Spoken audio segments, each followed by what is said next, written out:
Good morning, good afternoon, whatever time of day it is that you are listening, folks. Thank you very, very much for listening. Today is the 16th of December, year of our Lord 2020-24. Welcome to yet another edition of the Coping Hour, hosted by Nicholas Engel, a.k.a. Motano, hosted by St. Nick today. Folks, we got a bullshit show in store for you today because the Detroit Lions have finally lost a game. Yeah, it happened. Yeah. Have you seen this? Have you heard about this? The Detroit Lions dropped to 12-2 on the season, and subsequently, or consequently, are they interchangeable in this moment? A consequence of the Lions dropping to 12-2 was that the Buffalo Bills improved to 11-3. Man, there are so many different ways to tackle this one, to approach this one. I feel like there's a responsibility on my behalf to have like an insane overreaction to this whole thing. There's like you guys are probably going to pile in here being like, oh, I can't wait to see him have a meltdown. I'm just not really there. I'm bummed. Like, I'm bummed that this happened, but I'm not mad because it's 2 weeks in a row now for Buffalo that they produced now the two highest scoring games in the NFL this season. But it's 2 weeks in a row that, like, how do I want to frame this, man? Like, if there was a game to drop, it was this one, first of all. I'm bummed because you had 10 days to figure out what you were going to do against Josh Allen. You had 10 days to plan for it. The Lions haven't played since Thursday night against the Packers 10 days ago. And I guess the game plan was like, what? Like, just try not to let him do stuff? Just try not to. The plan going into this game, if you were Detroit, because coming into it, the last two games that Josh Allen played, the 2 games ago against the 49ers, he was the first quarterback in NFL history to have a receiving touchdown, a passing touchdown, and a rushing touchdown in the same game. And then a week ago against the Los Angeles Rams, which at the time was the highest scoring game in the NFL this season, which has since been usurped. The Lions and the Bills combined for 90 points today, the 2 highest scoring offenses in the NFL. Go figure. Against the Rams last week, he had 3 rushing touchdowns and 3 passing touchdowns, which I believe he's the second player to ever do that, but it was the first in the Super Bowl era. Otto Graham was the last player to do it. And so if you're Detroit coming into this game, you know, the proverbial MVP of this season, I guess the philosophy is just like, don't let him do something like that. Like, don't let Josh Allen get his shit off and like end up in the history books. Did he do anything today that constituted history? They didn't flash any graphics during the game. Maybe we'll see something afterwards that was like Josh Allen was the first player to ever do this thing. They showed something that said at halftime he had 250 yards in the air, a touchdown on the ground, and a touchdown in the air. And only like 3 players had ever done that before. It was Michael Vick and somebody else. I don't remember who it was. It's not history. Maybe you're joining an illustrious club, an exclusive club, but it's not history because you're not the only player to ever do that, which is kind of what he's been chasing these last few weeks, which has been the constant for the Bills, honestly. The last, 4 games that they've played go back about a month at this point. So they beat the Kansas City Chiefs, and Josh Allen he has the game-winning touchdown, was 20-some-odd yards to close out that game. And then they had the game against the 49ers that we just talked about. They had the game against the Rams that we just talked about. I don't have the numbers in front of me right now, but Josh Allen was outstanding today. Josh Allen was pretty much perfect today. He had to be perfect, and he was, and then some. And that's kind of been the thing with the Lions. You know, it's not even just a Dan Campbell thing. It's like been my entire life. We've always had trouble with, and maybe it's dumb of me to be like, this is only a Lions problem. It's like, no, that's what makes these types of quarterbacks so good. But the dynamic play extending type quarterbacks that come through the NFL, we just don't have an answer for them. And I could sit here and I could do the injury thing. Well, if Hutch was playing in this game, if he didn't have a broken leg, yeah, man, that's true. That's true. The injury bug has bit the Lions pretty bad this season. You know, Aleem McNeil got hurt again in this game. You don't have Alex Anzalone in the middle. You lose Carlton Davis. Who else did we lose? We lost Khalil Dorsey, snapped his ankle, just like was going completely the wrong way. That stuff sucks. It sucks a lot. On aggregate, having all of those players would have helped today. But I think Hutch would have been the only one who actually would have made a discernible impact because he would have been able to play contain on Josh Allen. And that's the thing, man, is the way that he's able to extend these plays. There's not an answer for it. There's nothing that you're going to be able to do about it. You know what I mean? Because without question, this is the best season of football that he's ever played in his entire life. And when you look at this greater pantheon, like the Mount Rushmore of quarterbacks in the NFL right now, You think of like Mahomes, you think of Lamar Jackson, you think of Joe Burrow, and you think of Josh Allen. And I don't remember who said this, so I won't be able to properly attribute the credit here, but this is a program where we don't like to veer credit to other shows anyways, so who fucking cares? But the take was basically, if Mahomes is the Brady of this era, and more often than not, he's going to be the one to get the shine and the rings, then you look at guys like Josh Allen, Joe Burrow, and Lamar Jackson as like the Peyton Manning, Drew Brees, and Ben Roethlisbergers, right? And they just got to, every now and then they'll get one. Every now and then they'll get one. We just had it happen with Joe Burrow a few years ago. There's a damn good chance it's going to be Josh Allen this season. It could be Lamar Jackson this season. We thought it was going to be last year.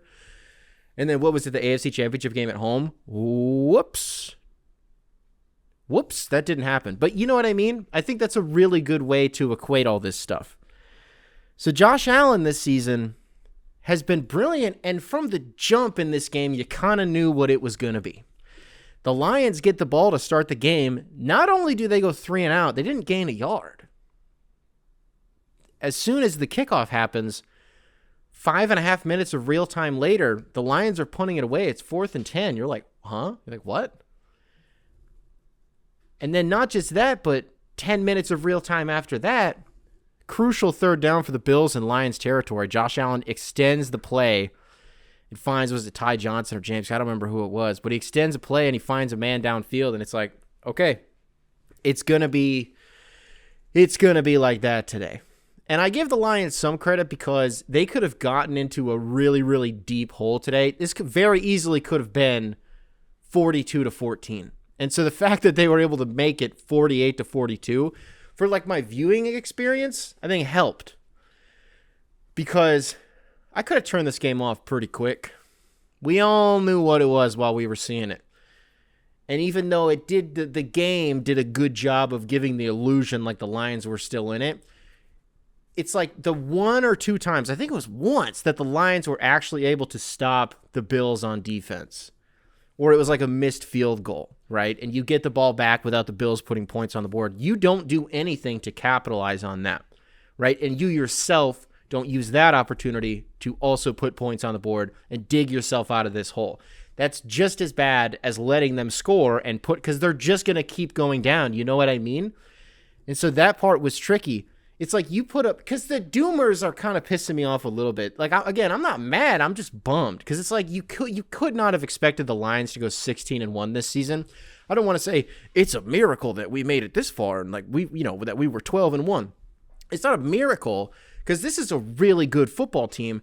But you look at games like the Vikings game, how close we were to losing that one, right? The Bears game, there's an argument to be made I almost said Matt Nagy. If Matt Eberflus didn't have applesauce in his brains, if he didn't have RFK brain, they would have won that. You know what I mean? There's another one in there that I'm thinking of that, like, damn, we maybe should have lost that game. That was kind of a close call. But eventually it catches up to you, right? And it's okay that the Lions dropped a game. Sneaky, if they were going to lose one, this is the one to lose. Because even though the fucking Steelers did not do their job today, and they did not win like we very kindly asked them to give us just a little bit of help, the Eagles ended up pulling that one. I'm assuming. I didn't see the final score. The last I saw, it was like late in the game, and the Eagles were up 2 scores. So I'm just assuming that I'm assuming that Philly ended up pulling that one off, right? Well, sure, we have the same record now, but Detroit owns the tiebreaker over them for the 1 seed because we have a better conference record. So that's when you start to look at the Lions' schedule and you're like, okay, they still have the Bears and they still have the Vikings. The Vikings in Week 18, that is going to be the premier matchup. That's going to be the one that everybody has eyes on, right? So I'm not really thinking about the 1 seed right now. I'm just trying to think like not what could the Lions have done differently here? Because truthfully, fuck all, apparently, because Joe Brady had a brilliant scheme for the Buffalo Bills today.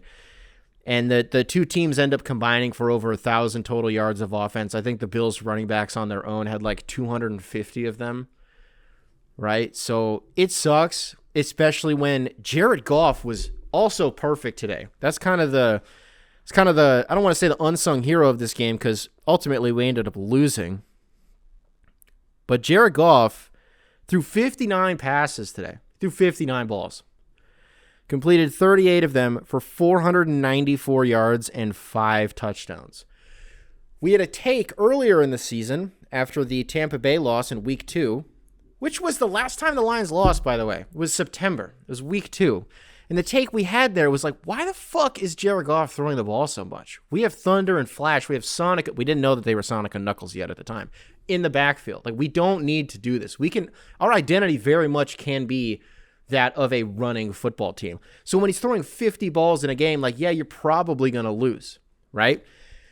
It's funny how that one flipped on its head because he absolutely needed to throw 60 passes in this one in order for us to because the run game just didn't exist. David Montgomery could not, there was nothing going on. Jahmyr Gibbs had some success on the edge just because he's so damn fast, but that power that we've seen David Montgomery run with all season was just not going to get it done, right? So you give credit to Jared Goff. Sam Laporta had a big game. Amon-Ra St. Brown had an amazing game. A lot of it, all of it, not a lot of it, literally all of it was playing from behind, though, and just trying to get these quick strike chunk plays. That's a tough way to try to win a game. I would say that if any team was equipped to do it, it would be these Detroit Lions. But they weren't able to get it done because they were playing the MVP of the league. They were playing the best player in the National Football League this season on this Sunday. And what did he do? The same bullshit he's done all season, which is be better than any of the 11 guys that you can put against him. So the piece of it that sucks for me is just, again, how much I've said, I don't think I've said it today yet, but in the past, I love the Bills. I really, really like them. The whole Lake Erie Bros thing is really fun. This is Great Lake on Great Lake crime more than anything. It was a fun game. It was a competitive game, I guess, I did say to Maddie today, fucking manifested this one. Shame on me. I said, you know what I think is going to happen today? I go, someone weird is going to fumble. Someone's going to fumble that makes us go, that sucks. That guy never fumbles. I thought it was going to be Monty. Jahmyr had a big fumble. I think it was against the Bears in the red zone that was like, whoa, what? Yeah, it was Amon-Ra. It was Amon-Ra St. Brown. Hit a big fumble today. That whole sequence really pissed me off. But it was a fumble. It just was. Some stuff. Here's the thing. Sent some shots at the Doomer Lions fans who were like, oh, the fucking season's over. Shut up. We scored 42 points and we lost the game. We scored 42 points and we lost the game. That was the Bills a week ago. You know what I mean? Like, chill out. Just chill out.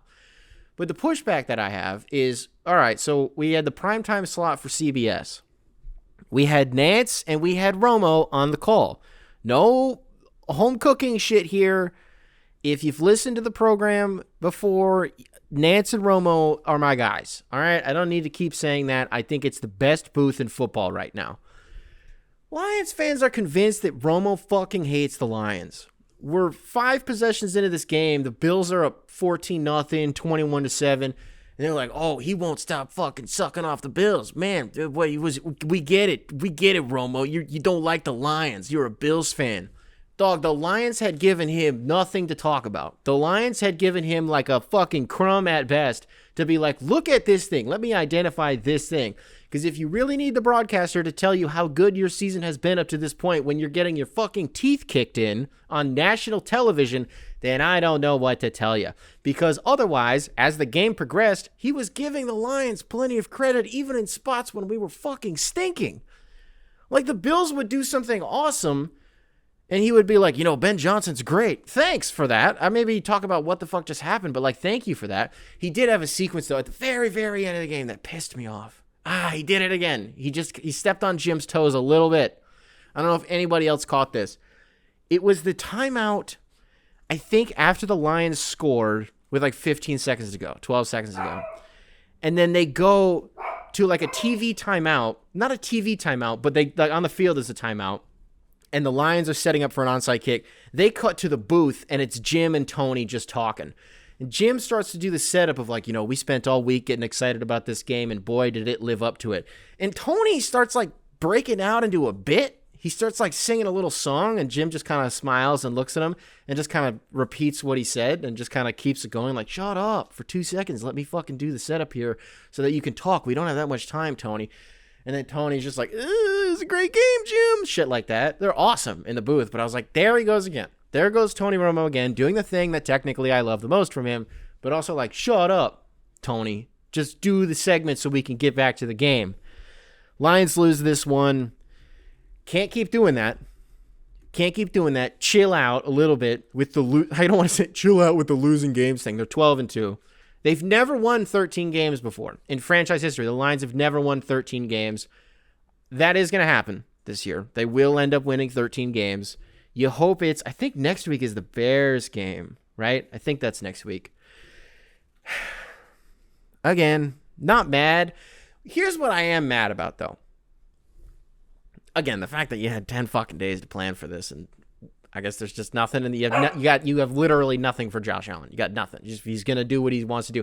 Because like in basketball, it's one thing. You can look at a dude who's hot, and you can be like, he's gonna get his, but we need to stop everybody else from getting theirs. You know what I mean? It's like just focus on the other people and what is in your control.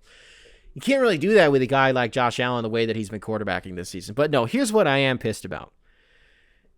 I haven't had to deal with this all season, except the 1 week in fucking September when we lost to Tampa Bay. That feeling when your team loses on Sunday and you can't consume any media until, Thursday?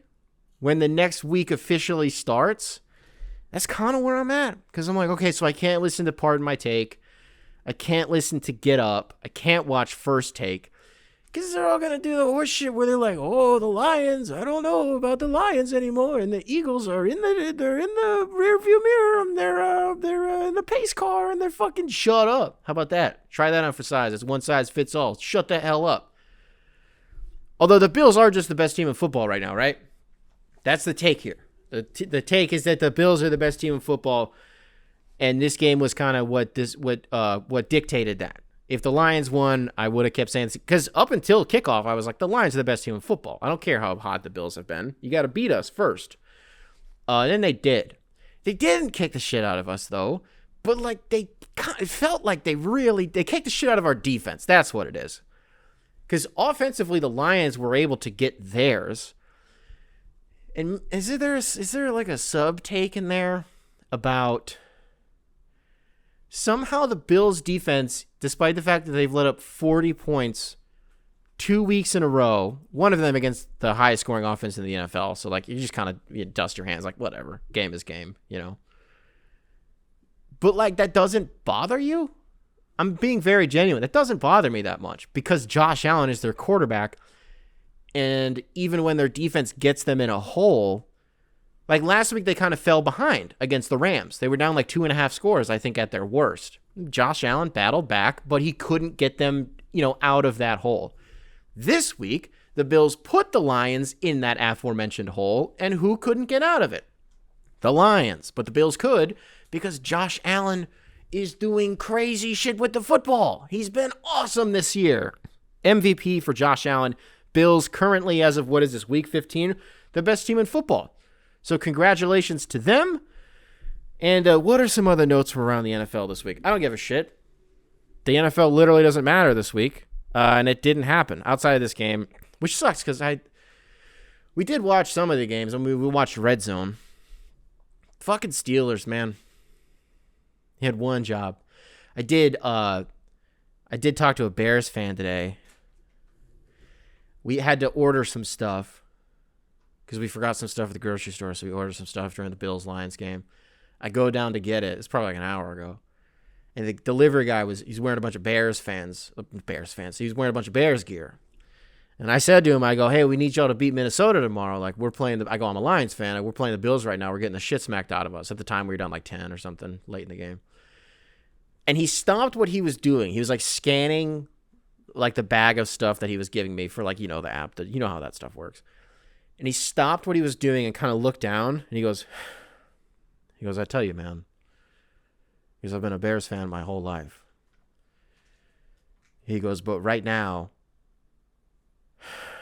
and he just like sighs and looks away. I go, it's wearing on you. He goes, it's getting hard for you now. I start laughing. He goes, I'm going to fucking choke someone out. I started laughing. I was all right. Have a good night, man. All right, you take it easy, brother. Don't worry about winning that game. You got enough shit going on right now. Folks, let's jump into some emails. We'll stick to some football, though, some college football. copinghoursubs@gmail.com, spelled phonetically. Email available in the description, wherever it is that you listen to this program. To do a little bit of setup here, the Heisman ceremony happened on Saturday. Travis Hunter won the Heisman. Notably, he won it over Ashton Jeanty. And we haven't talked a ton about the build-up to that and what all of the narratives were going into it. But I knew that I did want to talk about this a little bit because I do have some thoughts. And then we got an email here from Jackson, and I didn't think there was a better perspective that we could possibly read than somebody who was boots on the ground, getting an education in Idaho, attending Boise State. So Jackson, welcome to the show. Subject line, Heisman snubbed Jeanty, but Boise State still has the receipts. Hey, Nick. Long time, millionth time. I go to Boise State, and last night my heart got ripped out by the stupid Heisman committee, and now I am going to cope. The people's champ lost to Travis Hunter for the Heisman Award. The Heisman is officially a quote-unquote media trophy, and it makes me sick. During the presentation of the athletes, Travis got 3rd, 4th, 7th, 9th, etc. in the receiving and DB stats shown. Want to know what stats were shown for Jeanty? First in every goddamned category. Second to none, this dog was the best at his position, while Hunter can't even decide on a position. He single-handedly led Boise State to not only be in a playoff spot, but to have a first-round bye as well. He's 136 yards away from beating Barry Sanders' yards record. I've really tried to take a step back and look at both candidates from a bird's eye view. But every time, man, I think Jeanty beats him out. I don't want to hear no damn, oh, Boise State didn't play anybody. First off, fuck you. Second off, their only loss is a 3-point loss to Oregon, a game in which Jeanty ran for 192 yards. Third off, they played Washington State and UNLV twice. Fourth off, fuck you. Also, snaps is not a stat. You finished it by saying, I know this is famously not a stats podcast, but the proof is in the pudding. Snaps isn't a stat, but I do think it's a good way to quantify. I don't know if it's the durability of a player, but if you tell me that how many snaps are in a football game, if we say it's 200, give or take, I don't know how many it is, but let's just use 200 as an arbitrary number. Doug, Travis Hunter's playing 170 of those snaps. And the fact that he's even able to be top 10 in 2 categories is fucking insane, right? But when you look at it on both sides of the ball, and he's playing as much as he is, and he's as effective as he is at those positions, he can't figure out his position. Which, by the way, I am actually kind of on your side about this, but I just want to say this part first. Just to give you the whole zoom out perspective that I'm the lens that I'm trying to look at this thing through. It's not nothing. And I do think that the narrative piece of this whole thing being when a number 1 player in the country actually ends up being the best player in the country, that doesn't actually happen that often. If you go back the last 15 years or ever, if you really wanted to go back ever, and you look at the number 1 recruits in the country and how they panned out, it's not always that great. And they certainly don't always win the fucking Heisman. And they absolutely do not always play both sides of the ball at the elite level, at the shutdown level that Travis Hunter does, right? Now, a compelling argument in favor of Ashton Jeanty that I do believe is, what if you flipped these 2 players? If you gave Boise State Travis Hunter and you gave Colorado Ashton Jeanty, who's better? Brother, Colorado might be the fucking 1 seed right now, to be honest with you. Because we've said some not favorable things about Colorado on this program. My issues aren't with Dion, Travis Hunter, and Shadur. My issues are with the way that they're covered. So it's reasons that are outside of what Colorado actually does on the field. I think the last time we kind of went on a rant about them was immediately after they lost that Nebraska game. And I was like, stop fucking talking about this team like they're actually going to do anything. They're not. And then they won a shit ton of games. I say a shit ton comparatively to a season ago. They looked pretty good. Shadur looked good. Travis Hunter has looked really, really good. But what if Travis Hunter was in Boise? They would win fucking 7 games. They'd win 7 games. because and I like Shedeur Sanders a lot. I am, by the way, one of the people who I'm in the camp of I think he's going to be good in the NFL. I didn't realize how many people don't believe that. I don't think he has sneaky kind of dropped in some mock drafts though. It's nice to see Cam Ward get some shine because a season ago, he's playing in a stacked conference, even just not fuck the teams, quarterback wise, where there were just so many guys to talk about. And you just weren't going to get to, did I say Cam Johnson earlier? I meant to say Cam Ward. In the Pac-12 a year ago, you had Shedeur Sanders, Bo Nix, Caleb Williams, Cam Rising at Utah, even though he's always fucking hurt. You still have to mention him, right? DJ Uiagalelei was still a guy that people were paying attention to. Strip the context of the Florida State shit this year because that hadn't happened yet. DJU wasn't that terrible at Oregon State last year, but he is still you talk about top recruits and how they fucking flame out. Look at DJ, honestly. But you get what I mean? And then there was Cam Ward because he was at Washington State. He balled out, by the way. He was fucking awesome. But people just weren't talking about him because there were so many other guys. It just stinks that he went to the boogeyman and he had to play for Miami. Really? When they lost to who was at Georgia Tech, I was like, sorry, brother, but fuck yeah. Nice. Rest in piss. Where was I going with this? Yeah, Boise State would have sucked if they had Travis Hunter, whereas Colorado would have been like a fucking juggernaut if they had Ashton Jeanty. And the thing with Jeanty is every time you don't think he's okay, he's not going to bust off another 75-yard touchdown run, and then he's record scratch freeze frame, you're probably wondering how you got here. I'm the best player in the fucking country. Yeah, probably that. The other piece of it is, the thing that I'm not talking about with Travis is dog, if you're a two-way player, period, at the level that he is, we have to talk about it. Because he's the first two-way player to win it since, was it 97, was Charles Woodson. He's amazing. And I don't think we need to downplay how good he's been. Because he's been great. But what bums me out is, as somebody who grew up with the 2007 Boise State team, who was the quarterback for the Statue of Liberty and the hook and ladder, and there's one more play in there. It wasn't Kellen Moore yet. It was Jared Zabransky. I think it was Jared Zabransky was the quarterback for that. I was 9, maybe 10, when the Oklahoma game happened, when the Statue of Liberty game happened.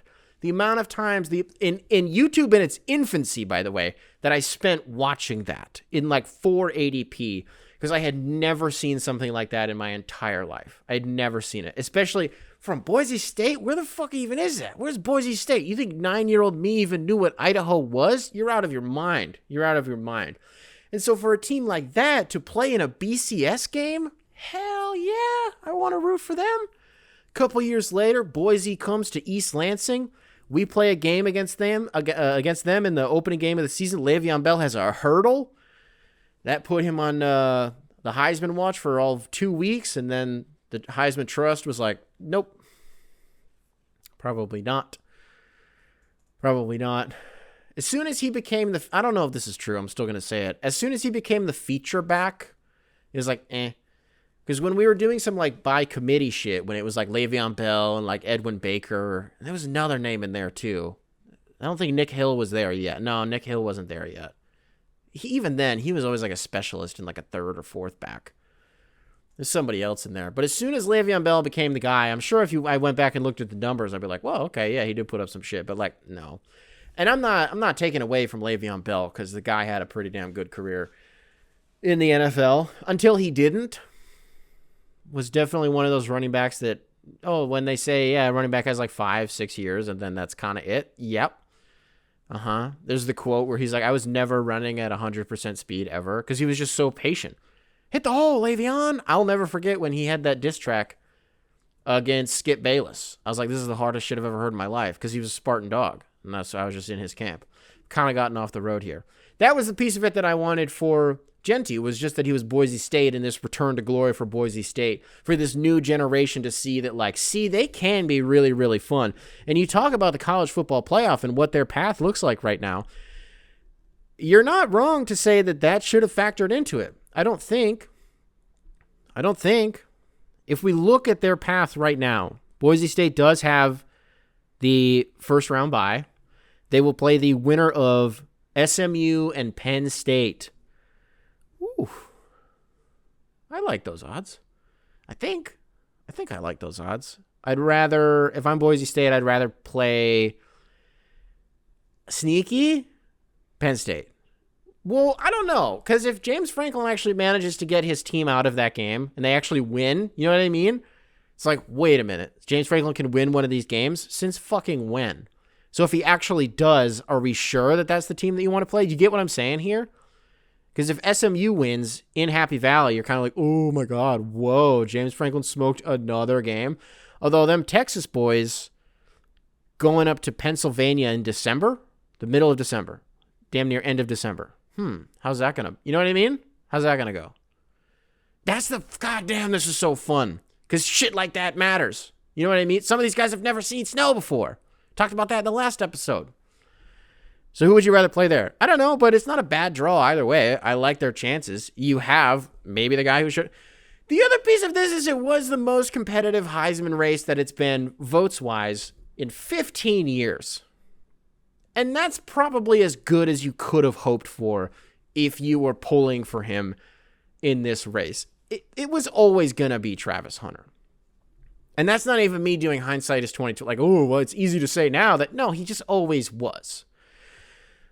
Just while we're at it, let's look at the rest. Because the doomsday scenario for Boise State is having to play Georgia, who, if they beat the aforementioned Southern Methodist or Penn State, that is who they would go up against. They would play some combination of Georgia, Notre Dame, or Indiana.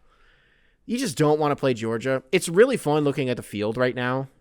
God damn, I forgot Arizona State got a bye. The fuck? That Big 12, Scattaboo got some Heisman votes too. The running back from Arizona State. What a wagon that guy is. Holy shit. The Big 12 championship game was shocking. You spend the first hour and a quarter of real time being like, oh, we might have a game here. This Iowa State-Arizona State game might be a classic. And then, it was not. It very quickly was. That's not what happened. Arizona State beat the shit out of Iowa State. Either way, it would have been cool. Because, like, Arizona State winning the Big 12? What? Imagine saying that 2 years ago. The fuck? Well, by that point, no, we didn't know they were going there yet. The elephant in the room is that Sam Leavitt, their quarterback, transferred out of Michigan State and is now Arizona State's quarterback. And meanwhile, we're left with like the guy who has the yips every time he takes the fucking snap. Still love Aiden Childs. I genuinely, I'm not doing a bit. I absolutely do. But there is the piece of you that's like, oh, so the guy who left us is now okay. They have a bye. They play the winner of Clemson and Texas, the Orange Bowl, as it were. I hope Texas beats the fuck out of them. I hope Clemson never wins anything ever again. Miserable. Ohio State, Tennessee's fun. Tennessee, I hope, wins by 1,000. They'd play Oregon. Man, Indiana, Notre Dame.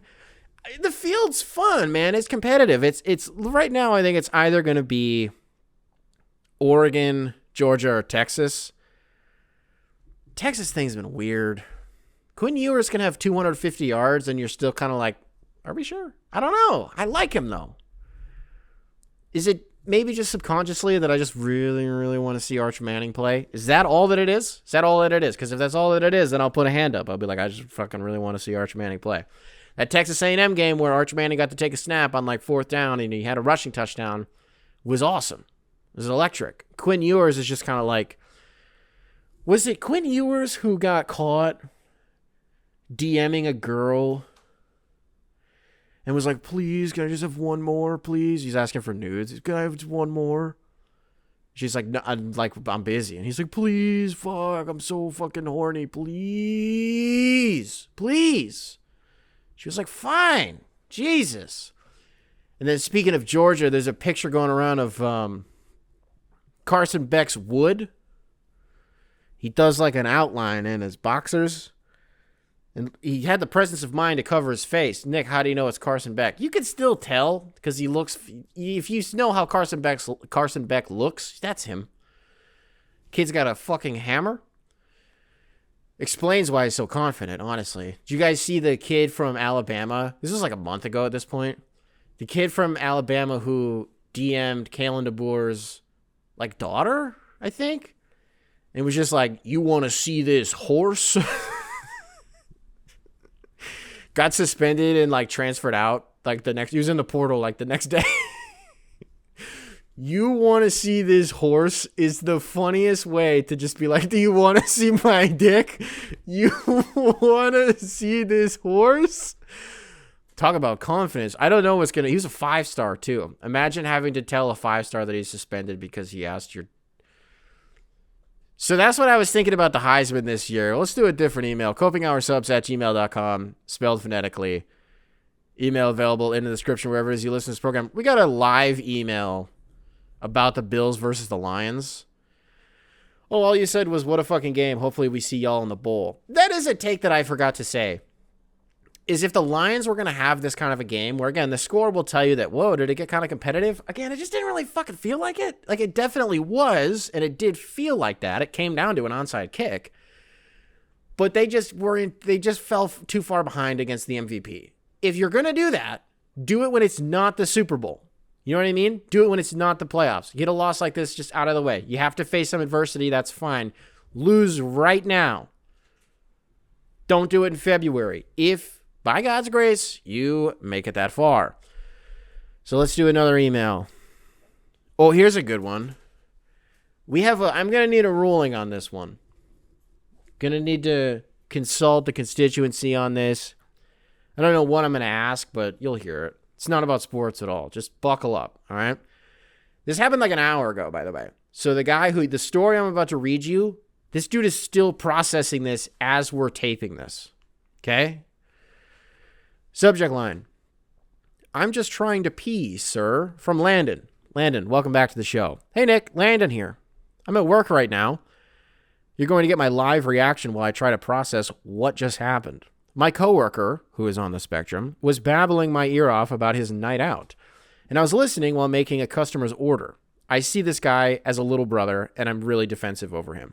To break the email for 2 seconds, he never clarifies where he works. We'll speculate at the end. Back to the email. The customer, a 50-year-old looking man, a real Tom Selleck looking character, is standing trying to watch me make the order the whole time. And eventually he says to my coworker that no one wants to hear about his day and that he just wants his food. I respectfully stand up to him and I tell my coworker to keep talking because I'm very interested. The customer then raises his voice and says, "Shut up and make my food." And I tell him to let us make the sandwich or get out. And he says fine. And he storms out. 15 minutes pass, and I go to the bathroom and start using the urinal. The customer then walks into the bathroom and walks to the urinal right next to me. No dividers, by the way. Leans into my ear and whispers, "We can fight right here, right now," while both of our dicks were out and in hand. All I can do is laugh nervously and say, "What?" And he says in return, "You think I'm joking? I was just waiting for a sissy-footed Nancy to challenge me," while the sound of his piss streams hits the urinal cake. At this point, I'm getting really nervous, and I say, "I'm just trying to pee, sir," and I zip my pants back up and walk out immediately, and then go into the back of my restaurant to wash my hands. I walk back out to tell my coworker what just happened, and then the customer walks out, and he clearly didn't shake enough because he had a little dribble of piss in his pants. So yeah, now I'm in the back trying to make sure he doesn't come back in here, but I'm just trying to figure out, was this like a sexual thing and he was trying to go for it, or if it was a genuine threat of violence? But either way, I still don't know what to even say or do. But it just felt right to email this into the show. You did the right thing here, Landon. We're here to help here at the Coping Hour. Where we cover all the biggest stories and we cover them from all angles. This feels pretty big. This feels like a big story. So what's the ruling that I need here? Was this gay? Or was this dude actually trying to fight someone? Because I think two things can be true here. For what it's worth, here at home, we did discuss this internally. I did consult the inner circle on this. Maddie thinks it was gay. She's like, "That's gay." And I think the evidence to support that would be, well, I only have one. Standing in a urinal next to another dude with no device. If there are 3 urinals, for the ladies out there who don't know this etiquette, let me teach you something. Let me give you some game. If there are 3 urinals and you walk in and nobody's at the urinals, you have a choose your own adventure. Which one do you choose? The correct answer is either of the ones on the end. Do not go to the middle if they're all open.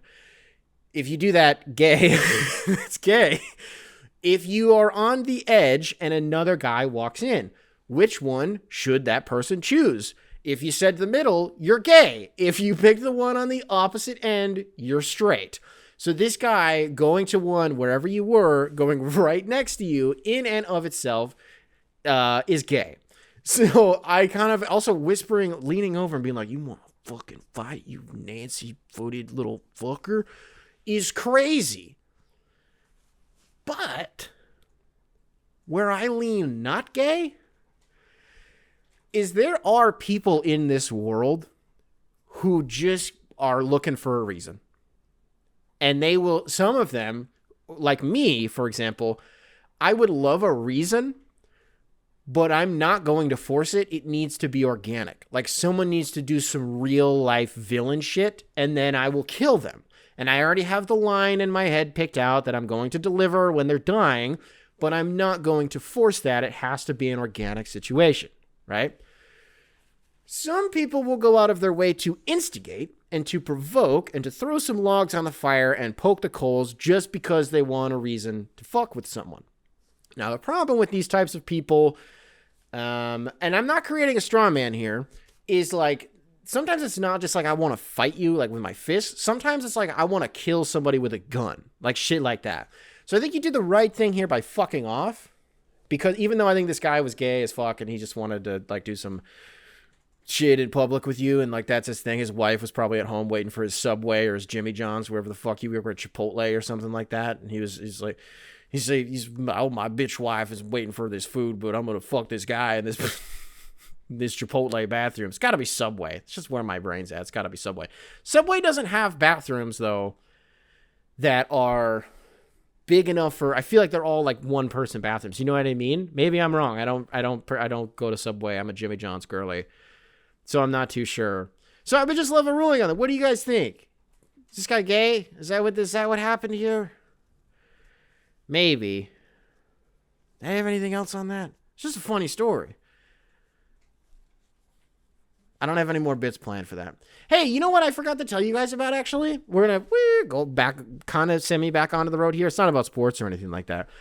I forgot to give you guys an update on this. So it was like a month and a half ago at this point that we got our car broken into again.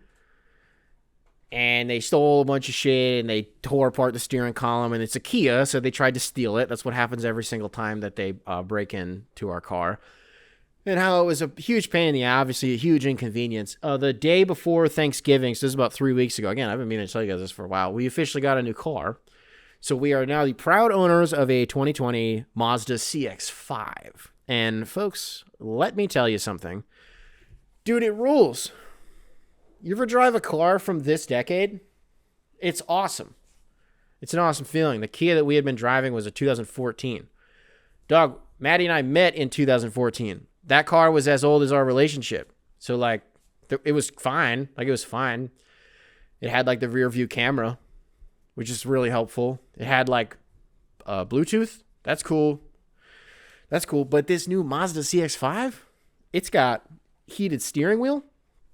Every single seat in that motherfucker is heated. It's got a little heads-up display in the driver's seat. Seen that a few times. One time got to drive a Mercedes that, like, I felt like I was fucking Iron Man because there's so much information on the windshield. So the little HUD that we have in our car is just your miles per hour, but that's still really cool. Feel like you're in a damn spaceship. That's fun. What else is there? Apple CarPlay. We got a sunroof. We have the blind spot detector. So if you're like trying to merge, it'll go like boop, boop, boop. And you're like, oh, okay, I won't merge. I wish you could jailbreak the car and you could make it a different sound other than boop, boop, boop, what would be a funny sound for a blind spot detector? Maybe just like Lewis Black being like, fucking stop! Fucking get out of the way! Holy shit, stop! Don't merge yet! Or like Gilbert Godfrey, Affleck, some shit like that. Don't merge yet!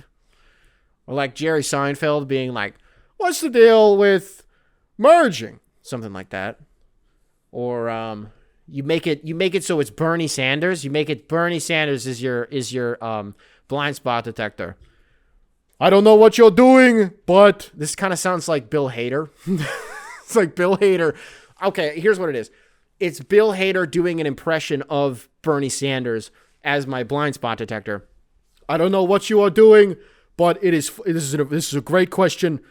Thank you for trying to merge, but there's a different, and this is too wordy, so eventually you're like, you can't figure out what the fuck he's trying to say, and you merge anyways, and you fucking start rolling over on the highway, and then you're fucking dead because you tried to jailbreak your car so that it was Bill Hader doing the impression of Bernie Sanders.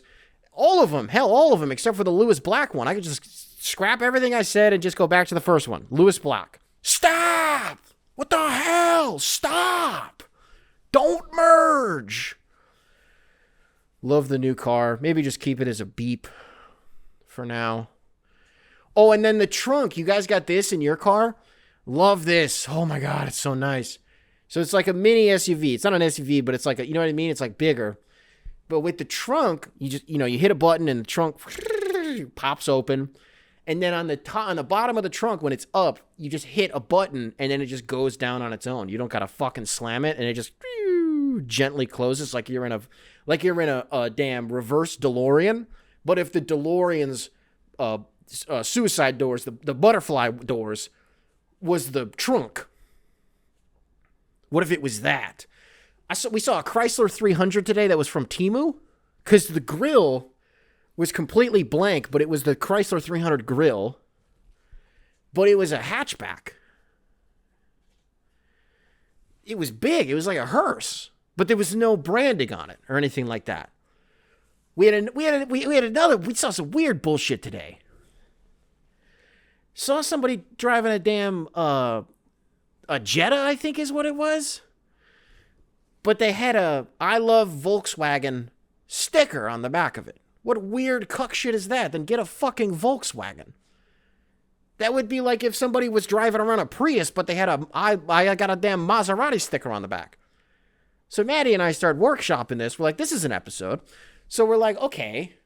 So with our Mazda CX-5, our 2020 Mazda CX-5, what if we got a suction cupped, like Mercedes-Benz hood ornament? We slapped that thing on the front of it.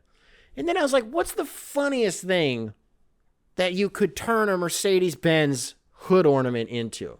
To like make it really... I was like, maybe just like add a funny line to it. So it's like and then she's like, it would just be a peace sign. Fuck. You're right. I don't want a peace sign on my car. Because that's antithetical to who I am as a man.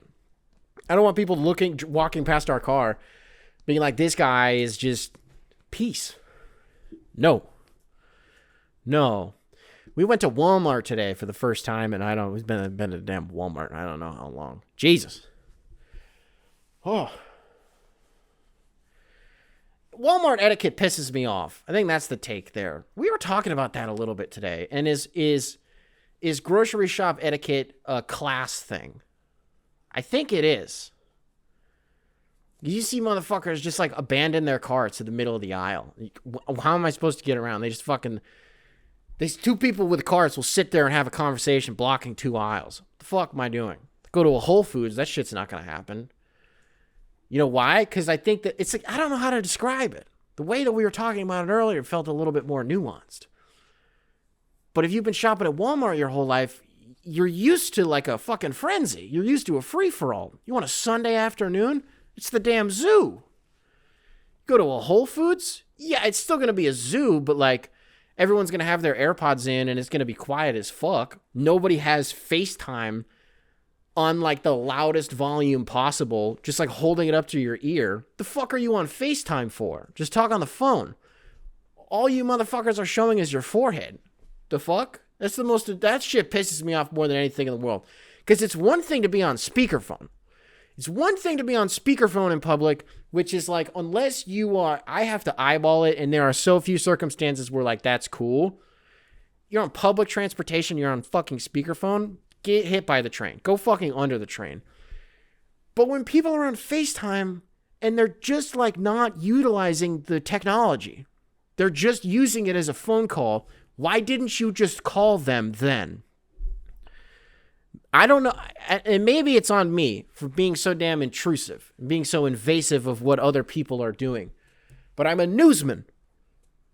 If I'm not observational, then I cannot report what I'm seeing.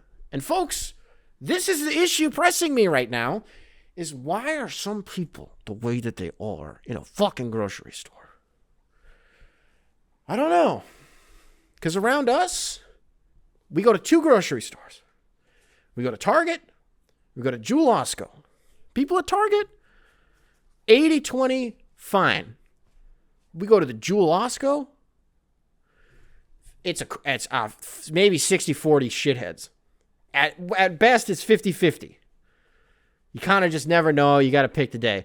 And this, like, as an example, the most recent time I went to the Jewel was on me. It's the day before Thanksgiving. That's on me. We just, like, forgot, like, one thing, and we had to have it. I'll go to a grocery store. That's technically my fault. I can't expect people to not be fucking insane on the day before Thanksgiving. I'll wear that one. But when it's a Wednesday afternoon in the middle of October, what the fuck is going on here? Move your carts. Get out of the way. What else has been going on in my world? Ladies and gentlemen, I'm playing a lot of zombies lately. Haven't given you guys a video game update in a while. Playing a lot of Call of Duty Zombies. Black Ops 6. I'm up to almost 4th prestige now. Any moment that I have free time, I'm playing Black Ops 6. That's what I'm doing. Oh, I have 15. My son just went down for a nap. I have maybe 15 minutes. Let me play a quick round of zombies, right? Or like he goes to bed for the night and Maddie comes home and like maybe we'll make some dinner or something. I'm playing zombies. So I've been thinking about this shit all day and this is my window to do it. And damn it, I want to do it. Got some double XP going on right now. They just had a new map come out, which was a free content update. Citadel des Morts. Little map in France. Fucking around in a castle. It's fun. Yeah, it's really, really fun. Been camo grinding. Got Opal on some guns, like 7 or 8 guns at this point. Man, I don't even touch multiplayer anymore. Holy shit. I've completely flipped on like what I said I was going to do when I downloaded this game.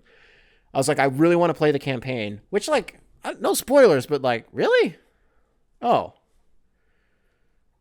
I don't want to say this, but like, it just kind of ends. You're like, oh, that's it. Oh, okay. So now we just wait. Oh. Oh, okay. Multiplayer. Don't care. It's not my world anymore, man. Kids are too good. I'm just not those people anymore that, like, all the time that I do invest is in zombies because I can just, like, do it by myself and I don't have to worry. Like, the skill gap is, like, that I'm better than the AI. You know what I mean? And then I can, like, train really, really well. Citadel des Morts, really good map. I've spent most of my time on Liberty Falls. I think the last time I talked about this, I said that Terminus was too scary. The prison map, I said, it's too scary. I won't play it. That holds. I've played it twice now. My first real attempt, I think I got to like 34 and was like, I'm just bored. Because that is the problem I run into is like I get into the mid-30s. I always get to, you can exfil, you can end the game on round 31. I always end up just doing that because that's the perfect cutoff of me being like, I've been doing this for like 45 minutes and I'm good. Like I got this out of my system and I'm done. I think my proper high is like 46 on Liberty Falls because they're like high round stretch, but there's such bullshit. They're like camp in this one area and like keep getting mutant injections, which just turns you into a big zombie that you just insta-kill like everything.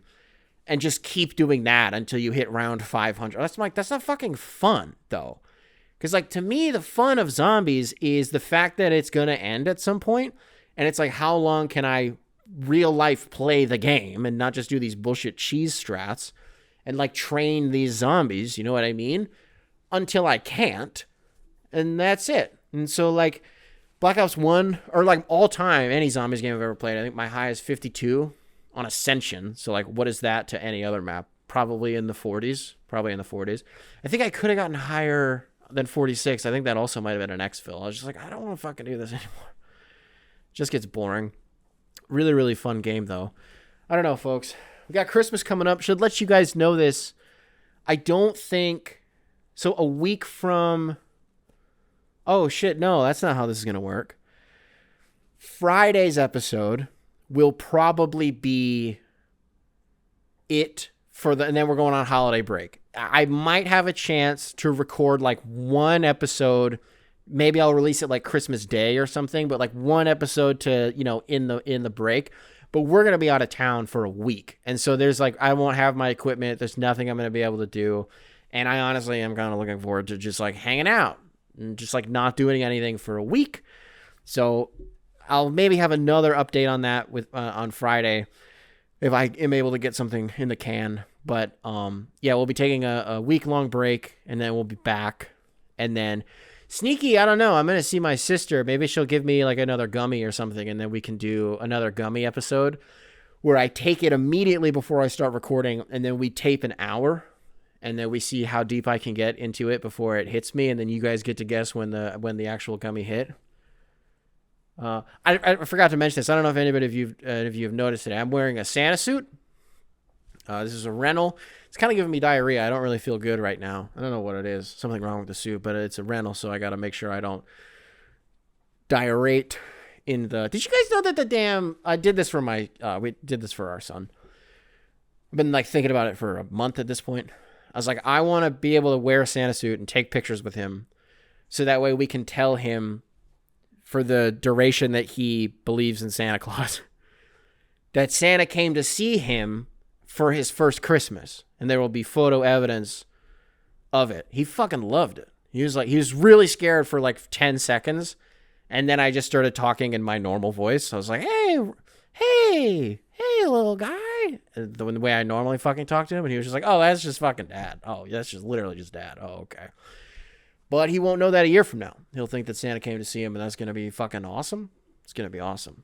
Ah, shit, what was I about to say? Sidetracked myself. Saying something about, here we go again. This happened last week, too, where I said something. I've been waiting for so long to say what I was about to say. I was talking about Christmas? Oh, all right, sure. I'll just do the Spotify thing. Spotify listeners. Last episode, we talked about extraterrestrial shit. Oh, we also, a lot of you called me out on this. I said that the Golden State Warriors, I was like, did they really have a name? Like, there was the Splash Brothers, but like, did they have like the going to work Pistons, the bad boy Pistons, like shit, like the Heatles?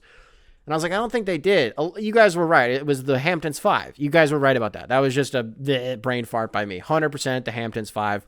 My biggest critique of the Hamptons 5, or rather of Steve Kerr, was that he never let the Hamptons 5 go full pedal to the metal, like knife to throat, and just leave them out there for 40 minutes and watch them win by fucking 100 points. He never let them do that. Not one time. Always wanted to see it. Never actually happened, though. So credit to you guys for that. I was definitely wrong. But we talked about aliens and Bigfoot, and you guys ever seen something? A couple of you guys were like, yeah, my brother and my dad, they seen a ghost about 20 years ago. They still maintain to this day that they did.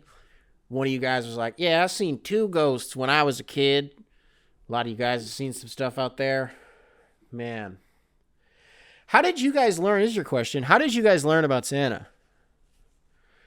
Maddie's got a fucked up story about it. She found out when she was like 8 in the worst way possible. I won't go through the story again, but basically she didn't have a stocking on Christmas morning. She was like, wait, Santa forgot my stocking? And her mom was like, fuck. She was like, close your eyes. And then she just like brought out the stocking, and Maddie was like, oh, Santa's just you guys? Brutal. Mine was, I was in the car with my mom. I was maybe like, I don't know, somewhere between 8 and like 10. And I was just like, Santa's not real, is he? She's like, she looked at me, no. I go, it's just you guys, right? She goes, yes. And now that I'm looking back on it, I must have been like 10, and she must have been like, yeah, you fucking took a long time to figure this out. I was just so trustful. I was so hopeful that a man could be that excited to like give me fucking presents. And then we were going over some of the coolest gifts that we ever got. Maddie and I were. And I think the way that my parents gave us a PS3 was probably the coolest. We had like so we went into Christmas like expecting we're going to get a PS3. It's going to happen. It's going to happen. And then we opened all the presents. There was no PS3. We're like, oh. And then we opened it in the living room. We had the presents, we had an entertainment system, the TV was on the entertainment system with like these two little cupboards, and our parents were like, open those cupboards. PS3 in there, already hooked up. My dad had already uploaded, did all the updates and shit like that you got to do when you get a new console. And so it was just boom, just turn it on and you can start playing. That was really, really cool. We got a PS2 in like 2003, 2004. And that was a crazy moment. We got Madden 04 with it, with Michael Vick on the cover. But when we opened the game, the disc just wasn't in there. And so my mom had to return it and be like, fucking, there's no disc in here. So she exchanged it for NBA 2K5 with Ben Wallace on the cover. So that's like the first 2K that I ever played. We had a PS1. My dad had like burned a bunch of games. So like, I don't even remember what we had on there. We had like Small Soldiers. You guys remember that? I think that's what it was called. The video game adaptation. There was, I don't remember, man. And then I remember for PS2, the first M-rated game I ever got was Neo Contra. But I was always so scared to play it, even though my parents would have never have known because the PS2 was just in my room, me and my brother's room, and they would have never have known that I was playing it. But I was like, what if they find out that I'm playing Neo Contra and it's rated M? They're going to fucking kick my ass. In retrospect, that was obviously dumb. One time, I was with my parents at Meijer, which for those of you who don't know, it's just a grocery store. It's like a all-in-one super center. And I asked them for Call of Duty 3 on the PS2. One of the best Call of Duty campaigns, most memorable ones I've ever played. Just a nostalgia thing at this point. It's probably not that good. And we went, which is T for teen, I think is what it was. It might have been rated M. And I was fucking 10, maybe. We get up to the counter, and we're just scanning all this stuff, put the video game on there, and this woman, this geriatric fucking woman, looks at the game, and then looks at me, and then looks at my parents, and she points to, like, the rated M. She goes, this is restricted. This is restricted. My dad, like, looks at it, and, like, looks at her, and then looks at me, and he's like, well, that's fine. She's like, scans it. Fucker. And then I played Call of Duty 3. That's how I did that. So, when did you find out about Santa Claus? Or like the Tooth Fairy, whatever. I don't think there was ever a moment where I found out about the Tooth Fairy. Has inflation fucked with the Tooth Fairy, by the way? There's a question for you. All you parents out there who are like in that stage, is it still $1? Is it $5?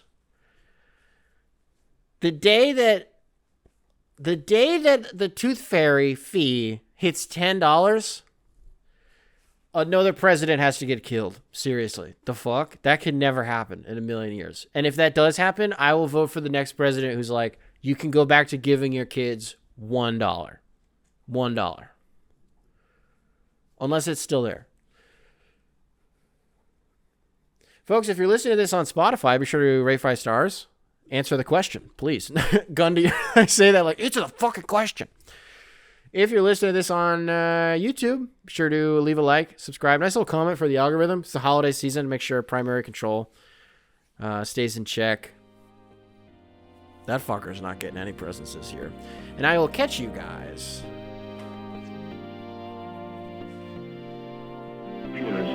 in the next one. Beautiful, beautiful. Primary control. Beautiful. Primary control. Beautiful.